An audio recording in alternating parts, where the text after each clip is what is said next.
It's a huge win just because we've been really inconsistent over the last couple weeks. Win a big game and then lose a tough game, win. But the kids are just fighting. We talked about what we need to do to try to get an opportunity to get in the tournament.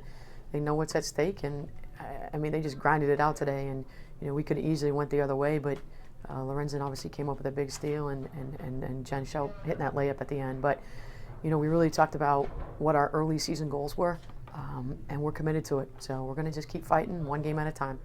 Talk about that final possession after Franklin Pierce had scored to regain the lead. You called timeout, kind of, talk about maybe what you talked about in the huddle and drew Yeah, we needed to because the last couple times down the floor, we really were a little bit disheveled, and and part of that's on me because we were trying to run a play and we ran it the wrong way, and so we called it out again, the same play but different person. And Jen was confident enough to really confident and patient enough to allow the play to happen, and just go at it, and she just took it to the rim. So credit to her. Franklin Pierce shot 52% in the first half, 33 in the second. Kind of talk about what the difference there defensively was for you guys. Pressure on the ball. We did a much better job. We talked about it at halftime.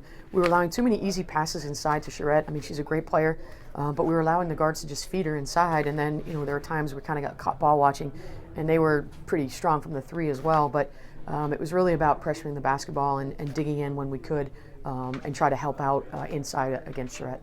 And you out-rebound them 41-33. Olivia Conrad leading the way, her first career double-double, 13 and 10. Yeah, you know what? We were after Liv after the last game against Merrimack. She didn't, to me, perform at her potential, and we really worked hard over the last couple of days of just giving her the confidence to say, when she plays hard, she's so physical, that we can be successful, but we need her.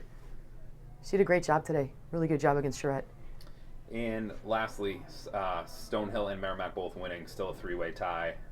Looking at the last playoff spot, I think still mathematically alive for the four. Kind of talk about what you need to do here these last two games. I'm not even going to worry about what other teams are doing. All we can do is take care of our business. We got to win one game at a time, and our next opponent is Stonehill, and that's really all we can do. I don't want to worry about what other people are doing. It gets too crazy in the NE10. Obviously, with all the late victories this evening, from what I've heard, including ours. Thanks, Coach. Yeah.